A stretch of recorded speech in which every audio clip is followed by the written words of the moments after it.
Ridwan Kamil ditetapkan sebagai tersangka korupsi Bank BJB pada 11 Maret. Benarkah? Cek faktanya.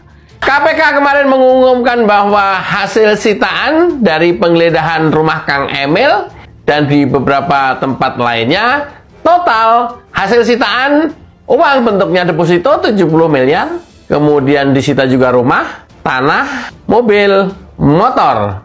Iya. Banyak banget, Gri. Dari rumah siapa, Gri? Ini Kang Emil Tea. Masa Kang Emil korupsi lah?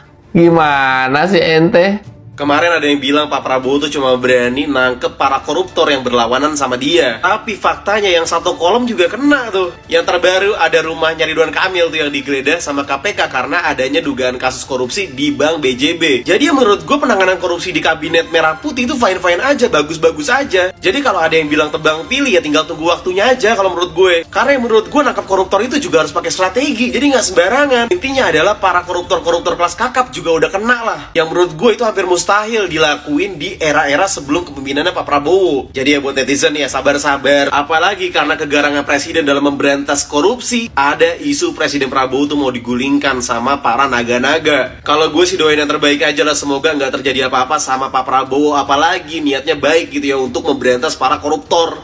Seorang Ridwan Kamil melakukan tindakan korupsi. Sumpah gue nggak percaya guys. Awalnya gue nggak percaya ya, tapi ternyata ada buktinya. Yang dikorupsi itu adalah dana iklan Bank BJB. Bank BJB guys, buset. Bang, gue kecewa banget sih. Kalau nggak salah depositonya itu senilai 70 miliar. Buset, 70 miliar itu uang dari mana? Ya itu dari korupsi lah. Sumpah ya, sampai sekarang gue masih nggak percaya coy.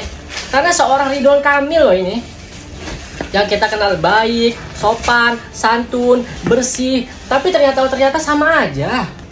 KPK geledah rumah Ridwan Kamil, mantan Gubernur Jawa Barat terkait kasus korupsi BJB atau Bank Pembangunan Jawa Barat Banten. Oh, hah? Masa sih Kang Emil ini korupsi? Padahal Kang Emil ini kan terkenal sebagai pejabat yang santun, sopan, jujur, bersih, baik hati, kerjanya bagus, nggak neko-neko, pinter. Tapi masa iya Kang Emil ini korupsi atau sengaja dijadikan tersangka korupsi atau gimana, atau dituduh gimana? Aduh nggak tahu gimana ini ya. Menurut netizen gimana? Kang Emil ini bener-bener korupsi atau bagaimana?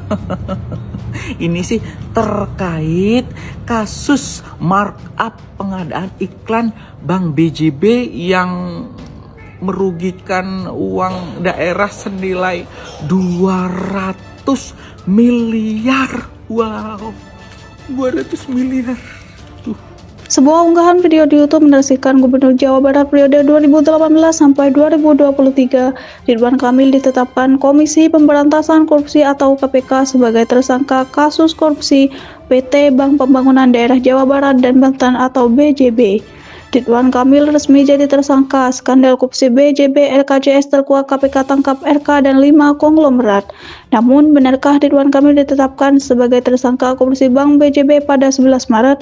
Unggahannya menafsirkan Ridwan Kamil ditetapkan sebagai tersangka korupsi Bank BJB pada 11 Maret. Faktanya, KPK belum menetapkan status mantan Gubernur Jawa Barat Ridwan Kamil meski telah menggeledah rumahnya atas perkara dugaan korupsi penggandaan iklan di BJB atau YouTube. Berdasarkan penelusuran antara Ketua Komisi Pemberantasan Korupsi atau KPK, Setio Budianto, membenarkan KPK menggeledah rumah Ridwan Kamil terkait penyidikan kasus dugaan korupsi pada BJB. Ridwan Kamil dalam keterangan resminya juga membenarkan bahwa rumahnya telah digeledah oleh tim penyidik KPK terkait kasus dugaan korupsi di BJB. Ia menegaskan bahwa dirinya siap bersikap kooperatif dalam proses penggeledahan tersebut dan mendukung KPK dalam penyidikan terkait perkara tersebut. Hingga saat ini KPK belum menetapkan status mantan Gubernur Jawa Barat Ridwan Kamil meski telah menggeledah rumahnya atas perkara dugaan korupsi pengadaan iklan di BJB. Bapak RK ini statusnya apa? Kalau statusnya sampai saat ini beliau ya di dalam perkara ini, sang saksi juga belum ya, karena belum dipanggil saksi. Kata PIH Direktur Penyidikan KPK Budi Sukmo Wibowo dilansir dari Antara.